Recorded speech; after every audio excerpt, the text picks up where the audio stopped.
नमस्कार, आप देख रहे हैं न्यूज 18 राजस्थान। आपके साथ मैं हूं अभिषेक। 13 मई से उदयपुर में कांग्रेस का 3 दिवसीय चिंतन शिविर शुरू हो रहा है।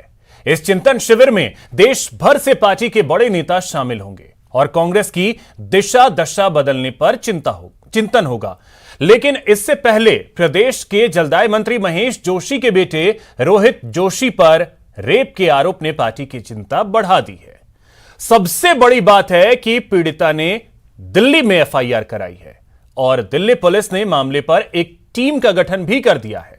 यानी मंत्री के बेटे की मुश्किलें तो बढ़ने वाली हैं ही, इस प्रकरण ने पूरी पार्टी को ही मुश्किल में ला दिया है। मामले को लेकर जहां बीजेपी पूरी तरह से हमलावर नजर आ रही है, वहीं सरकार बैकफुट पर दिख रही है। माना जा रहा है कि अगर चिंतन शिविर में रोहित जोशी का प्रकरण उठा तो पार्टी की छवि को नुकसान हो सकता है। कुल मिलाकर मंत्री के बेटे पर रेप के केस ने कांग्रेस को मुश्किल में डाल दिया है।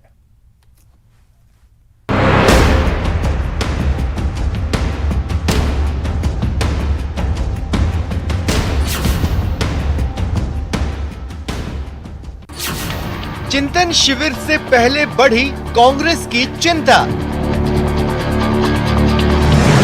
महेश जोशी के बेटे रोहित जोशी पर रेप केस में एफआईआर दर्ज।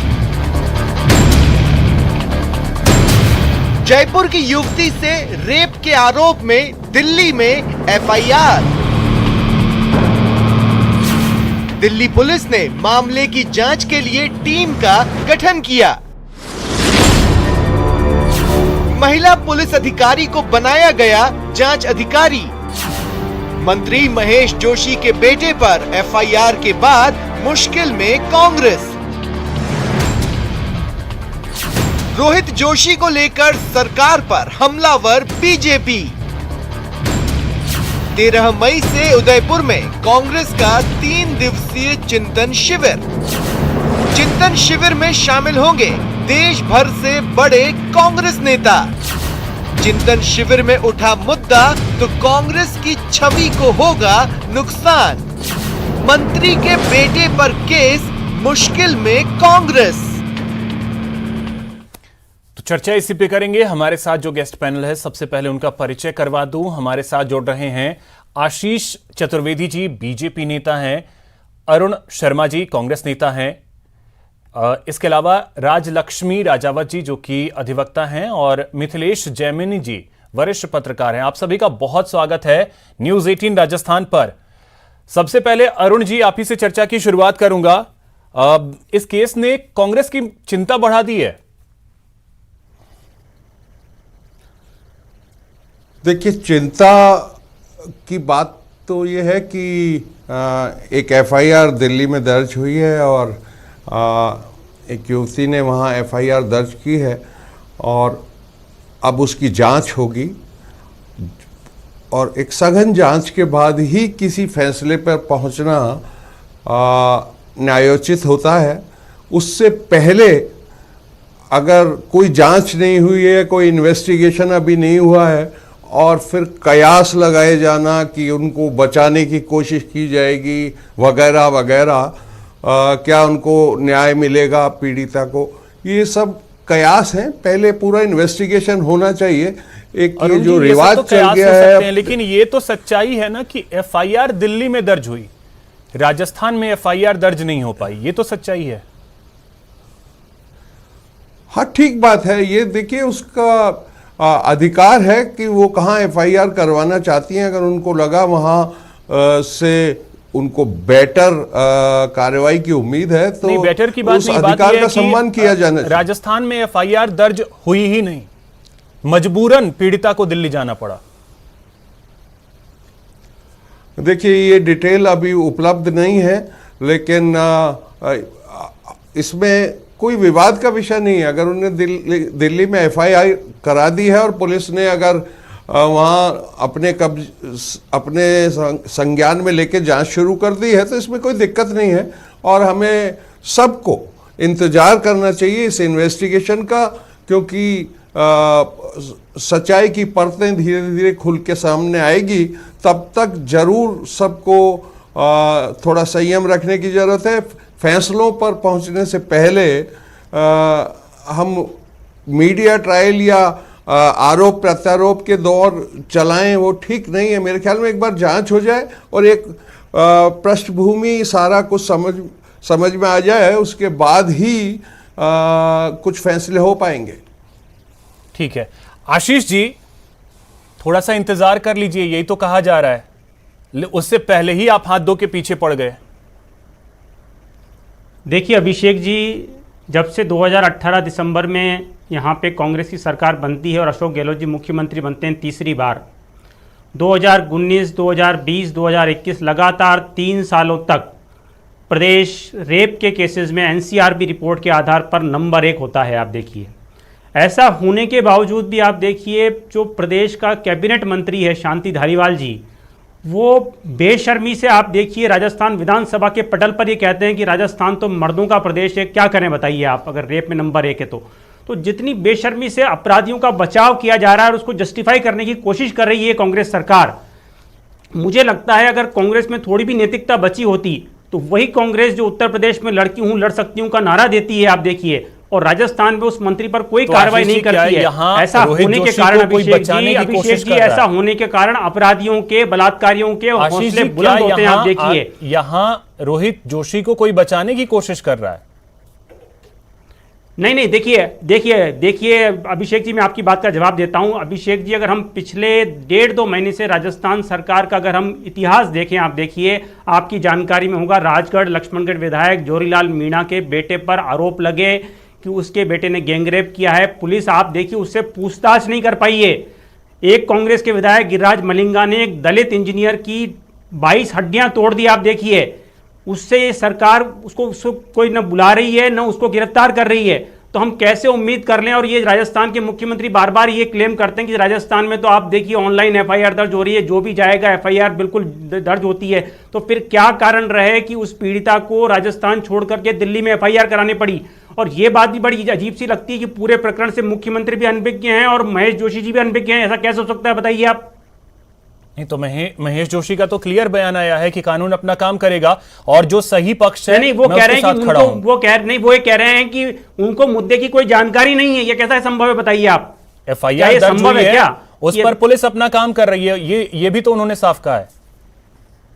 नहीं, पुलिस तो अपनी कार्रवाई करेगी। सही, आप देखिए एक चीज जो आशीष जी ने कहा कि संयम, ठीक है, संयम कितना, ये भी तो सवाल उठता है ना कि संयम कितना संयम बरतें। देखिए, पहले तो मैं आशीष जी की बातों का जवाब दे दूं।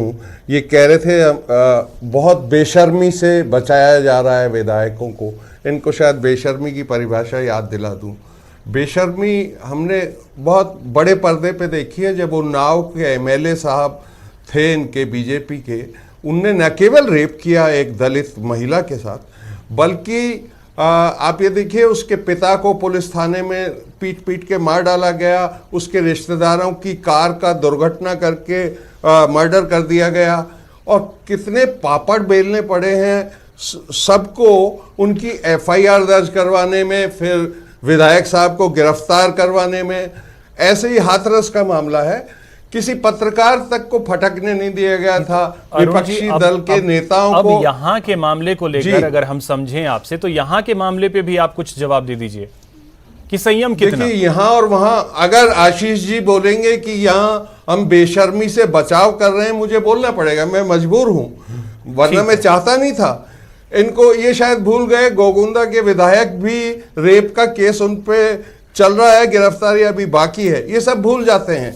अभी 3.5 साल पहले ही इस प्रदेश में भारतीय जनता पार्टी का राज था। ठीक है अरुण जी, फिर आता हूं आपके पास। मिथिलेश जी, अब एक कमेंट आपसे चाहूंगा कि क्या इस केस ने अचानक से कांग्रेस की परेशानी बढ़ा दी है, कांग्रेस को मुश्किलों में ला खड़ा किया है? देखिए, कांग्रेस को अभिषेक जी मुश्किल में लाए या नहीं लाए, लेकिन सियासी पारे को पूरा परवान पे चढ़ा दिया है। जो राजस्थान में नो तपा पे जो तापमान बढ़ रहा है, वैसे ही सियासत का पारा तप चुका है। केवल बीजेपी ही नहीं, कांग्रेस के अंदर भी 2 धड़े हो चुके हैं और एक धड़ा वो आला कमान से गुजारिश कर रहा है। ये जो कांग्रेस, जो कल सोनिया गांधी ने कहा कि ये देने का वक्त है, उस समय अगर कांग्रेस का ऐसा रवैया है, जैसे दिव्या मंदेरणा ने आज ट्वीट करके कहा कि उस पीड़िता की एफआईआर दर्ज नहीं हुई तो किसने दर्ज नहीं की उसके खिलाफ कार्रवाई की जाए, क्योंकि मुख्यमंत्री अशोक गहलोत कहते हैं कि हमारे यहाँ एफआईआर ऑनलाइन दर्ज होती। तो ये जो मामला है, दूसरा एक नया प्रकरण समझ में आ रहा है, महेश जोशी खुद कह रहे हैं कि मीडिया ट्रायल बंद होना चाहिए, मैं सत्य और न्याय के साथ हूं, लेकिन कुछ कांग्रेस के ही विधायक और एक जयपुर के मंत्री लेवल के आदमी ने एफआईआर की कॉपी बांटी। तो कांग्रेस में जो घर के अंदर जो चल रहा है वो बड़ा नकारात्मक है, जबकि सोनिया गांधी चिंतन शिविर में आ रही है, उससे पहले ये हो गया। तो इस मामले में ऐसा नहीं है कि इसमें महेश जोशी जी का कोई दोष है, इस्तीफे का कोई लॉजिक नहीं बनता है। जब वो बीजेपी में जब गृह राज्य मंत्री भारत सरकार के सुपुत्र ने वो कारनामा कर दिया तो क्या उनका इस्तीफा लिया गया? नहीं लिया गया। तो इस तरीके से एक अचानक से सियासत में ये भी चर्चा हो रही है कि आज जो कैबिनेट बैठक है, संभव है कि महेश जोशी इस्तीफे की पेशकश अपनी तरफ से करें। अब क्या इसका कोई लॉजिक बनता है? देखिए अभिषेक जी, ये सियासत है और सियासत में कोई सत्य कोई ढूंढ पाए, संभावनाओं का बाजार है, इसके लिए कुछ कह नहीं सकते। लेकिन महत्वपूर्ण बात यह है कि अशोक गहलोत खेमे के ये सबसे नज़दीकी मंत्री माने जाते हैं। ऐसे में जो सचिन पायलट खेमा है, उस खेमे के जो लोग हैं वो प्रेशर क्रिएट कर रहे हैं और वो आज दिल्ली हाईकमान तक उन्होंने सारी चीज़ें पहुंचा दी है, सारी कटिंगें पहुंचा रहे हैं। लेकिन कुल मिलाकर जिससे नुकसान कांग्रेस को ही होना है, और ये एक बड़ा अहम प्रकरण है कि किसी के इस्तीफे से तो दाग धुलेगे नहीं, बिल्कुल इसकी जांच होने दी जाए। और महेश जोशी का इस्तीफा नहीं लेना चाहिए, क्योंकि ये कोई बनता नहीं है। जिससे पहले अब इस राजस्थान का दुर्भाग्य है कि जो भी पीएचडी मंत्री बनता है उसके साथ कुछ न कुछ ट्रेजेडी हो ही जाती है। आप देख लीजिए, महिपाल जी थे, उनके साथ क्या हुआ। उससे पहले किरण माहेश्वरी जी का डिपार्टमेंट बदलना पड़ा, भ्रष्टाचार के मामले हुए। तो तमाम चीजें, उसके पहले राम सिंह बिश्नोई जी के सुपुत्र के पास जब पीएचडी मंत्री थे तो उनके वो जो नशीली गोलियों का उनके बेटे के ऊपर आरोप लगा। तो इस विभाग का कुछ ऐसा नाता है, क्योंकि राजस्थान पानी के लिए प्यासा है, और मुझे लगता है कि इसका कोई श्राप है इस विभाग को, कि इसका जो भी मंत्री बनता है उस पर कुछ न कुछ हो ही जाता है। लेकिन इस मामले में हवन की आवश्यकता पड़ सकती है। देखिए, यज्ञ हवन नहीं, मानसिक यज्ञ हवन की दरकार है कि मानसिक रूप से हम राजस्थान के प्यासे कंठों को ईमानदारी से पानी पहुंचाएं। ठीक है, राजलक्ष्मी जी, मैं आपके पास आ रहा हूं। एक चीज अब मैं आपसे जरा सा समझना चाहूंगा, इस केस को आप किस तरीके से देखती हैं? देखिए, महिला अधिवक्ता होने के नाते मैं ये कहना चाहूँगी कि ये कोई किंवदंती नहीं है, किसी पार्टी और उससे जुड़ी हुई कोई चर्चा नहीं है। एक महिला के साथ यदि रेप हुआ है तो क्यों नहीं राजस्थान में एफआईआर दर्ज होती है। हमारा राजस्थान आज अपराधों के मामले में तुरंत कार्रवाई के लिए जाना जाता है।